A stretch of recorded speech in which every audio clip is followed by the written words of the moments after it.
ప్రియ సహోదరి సహోదరులు, దేవుడు నిన్ను నన్ను ఎంత ప్రేమిస్తున్నాడో తెలుసా? ఎంతగా నిన్ను నన్ను ప్రేమిస్తున్నాడో తెలుసా? ప్రతి ఉదయము నిన్ను నన్ను లేపుతున్నాడు. ప్రతి ఉదయము నీకు నాకు ఆరోగ్యాన్ని ఇస్తున్నాడు.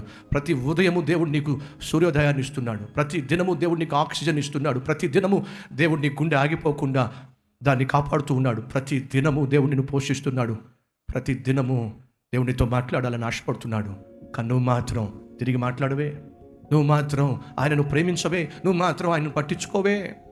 ఆయన ఎంతగా నీతో మాట్లాడినా, ఏ వాక్యాన్ని నీకు చెప్పినా, నీ జీవితాన్ని మార్చుకోమని, నీ బ్రతుకుని దిద్దుకోమని, తాను చేసిన త్యాగాన్ని అర్థం చేసుకోమని, తాను నీ కోసం సిలువలో అర్పించిన ప్రాణ త్యాగము నీ కోసమేనని, నీ జీవితాన్ని బాగు చేసుకోమని, చెడు అలవాట్లను విడిచిపెట్టమని, ఒక మంచి మనిషిగా బ్రతకమని దేవుడు ఎన్నిసార్లు నీకు చెప్పినా నువ్వు వినవే.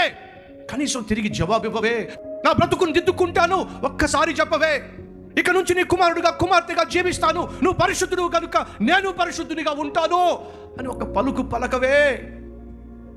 దేవుడు నిన్ను చూస్తూ అంటూ ఉంటాడు, ఇంతగా నేను ప్రేమిస్తుంటే కనీసం ఒక్కసారి కూడా నన్ను చూసి ప్రభువా నువ్వు అంటే నాకు చాలా ఇష్టము చెప్పవే.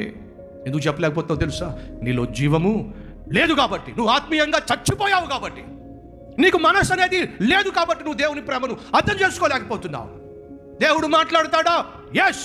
ఎవరితో మాట్లాడతాడు? ఆయన పిలిస్తే పలికే వారితో మాట్లాడతాడు. ఆయన పిలుపుకు లోబడే వారితో మాట్లాడతాడు.